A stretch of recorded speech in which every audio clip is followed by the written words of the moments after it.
According to the NBS, Contracts and Law Survey, on nearly 70% of projects, people had issues with employer variations, scope creep, changes to the works, goods and services being provided. Now, that's partly because plans very rarely pan out as expected, but also because change mechanisms in contracts can be a bit tortuous. So NEC 3, for example, requires all instructions to be done in writing. What happens if you agree at a site meeting and that's not properly minuted?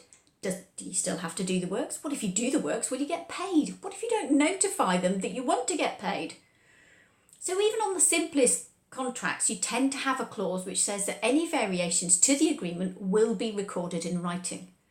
Now, some people try and tie that up a bit tighter to, make it control the change mechanism process to make sure there isn't this scope creep and unexpected changes at the end of the year. Nobody likes to receive an invoice they weren't expecting.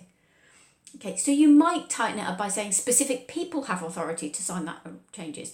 Or you might add that it has to be delivered on the back of a unicorn. Don't do the unicorn one, it really doesn't work very well.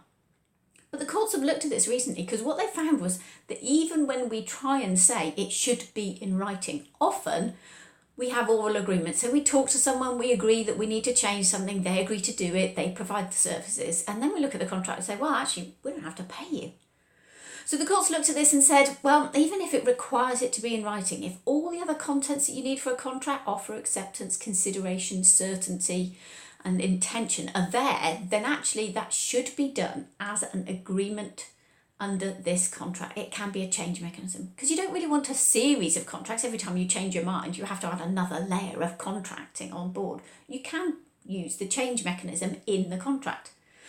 So the courts have looked at it and said, you know what? Even if you ask for a unicorn in the first contract, you don't have to always have that. Maybe we realise that that's not a process that works for us. So remember, when you start a contract, it is going to change. Something is going to get in there that you weren't expecting. It's probably not going to be Richard III, he's been found now, but you might have an unexploded bomb like they found in Berlin recently, or you might have mine workings that you weren't expecting, or all sorts of things could happen on a contract. The client might change its mind, their budget may go, Brexit may happen, who'd have thunk?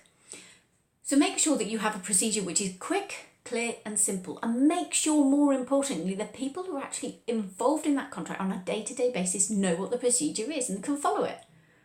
Because you don't want to make their job harder, you want to make it easy for you to make decisions on the fly. But, so somebody has control. If you look at the British Library project, huge project, massively over budget, massively late, the report into why it went wrong cited the kind of multi-layers of authorities being one of the fundamental reasons. Because when somebody asked, would you like this on your British Library, the best library in Britain, people said yes, without thinking about the cost. So they didn't have their levels of authority sorted. They didn't have their change mechanisms sorted. Once it had been provided, well, you're going to get paid, whether it's under that contract or another. So please, use procedures that work for you. Remember that things are going to change and make it work so that you can have flexibility to change and meet your clients' needs and make sure that whatever you do is a success for them.